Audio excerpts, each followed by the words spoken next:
عليكم ورحمة الله وبركاته. ازيكم عاملين ايه؟ النهارده انا في السوق. ناس كتير قوي سالتني على ستيكر الرخامه اللي انا بحطه على الرخامه عندي، جايباه منين وبتلزقيه ازاي وبيتباع ازاي. قلت لكم يا جماعه انا بجيبه من عند واحد بيبيع ادوات منزليه وحاجات يعني بتاعه المطبخ والبيت. هو في السوق عندنا اهو، تمام.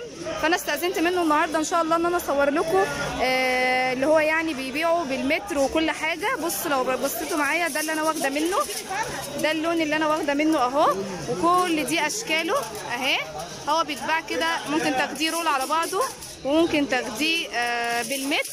انا باخد منه على طول بالمتر، باخد على حسب المطبخ عندي كام متر باخد منه. وفي هنا رولات مقفوله اهي، لو انت عايزه منه مثلا رول كامل بيديكي عادي، بس انا معرفش سعر الرول كام، هسأله دلوقتي. والمتر هنا ب5 جنيه، المتر منه ب5 جنيه. وعنده كمان اللي هي المفارش البلاستيك الخفيفة دي، شكلها جميل خالص، تنفع للتلاجة وتنفع للمطبخ وتنفع للدراج بتاعت المطبخ والظرف، تمام.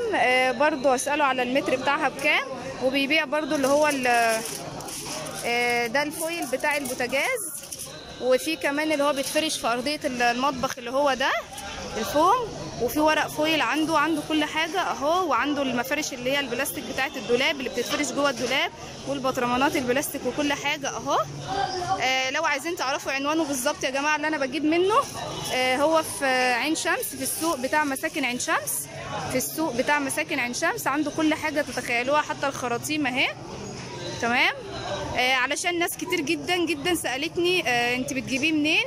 ولما قلت في الفيديو معرفش برضو مش واضح، انا على طول بجيبه من هنا، وان شاء الله برضو هجيب دلوقتي تاني للمطبخ بتاعي من هنا.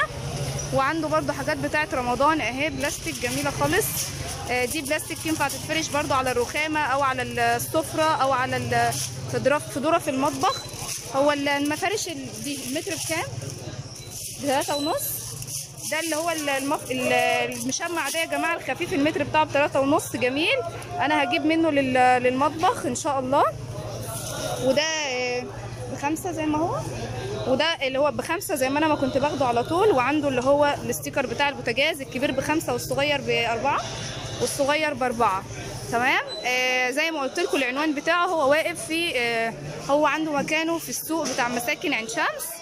السوق ده معروف، الناس القريبه مننا هتعرف مكانه وهتعرفه، تمام. هو في اول السوق، من عند جزاره اسمها جزاره الارزاق بالله، وقدامه على طول اهوت فواكه الحرمين، تمام. لو برضو انا ممكن اساله على رقم تليفونه او هساله على اسمه، وانا هسيبه لكم برضو في صندوق الوصف ان شاء الله. بس بصوا يا جماعه، المشمع الخفيف ده لقيته جميل جدا للمطبخ، ان شاء الله ابقى اصوره لكم برده في فيديو مشتريات. المتر بتاعه ب3 جنيه، هو بلاستيك خفيف حلو قوي لو اتحط على السفره اثناء الاكل او يتفرش، يعني بيتلم ويتغسل، جميل جدا. فانا خدت منه برده اهو، بيقص لي منه بالمتر، عشان الناس اللي بتقول لا ما بيتجيبش بالمتر، لا قص لي منه اهو، بقيه الرول اهو مش هاخده. وكمان ده بيتجاب منه بالمتر، الاشكال كلها اللي موجوده اهي، في اوض اطفال وفي المطابخ وبيتلزق على الخشب وبيتلزق على الحيطه وبيتلزق على كل حاجه. معلش قصدي المتر من ده ب4 مش ب3، المتر من ده ب4، انما التاني الخفيف ده اللي هو الشكل التاني قصدي يعني ده ب3، هو ده اللي ب3. هو شكله جميل جدا برده، حتى لو جبتيه وفرشتيه في التلاجة من تحت،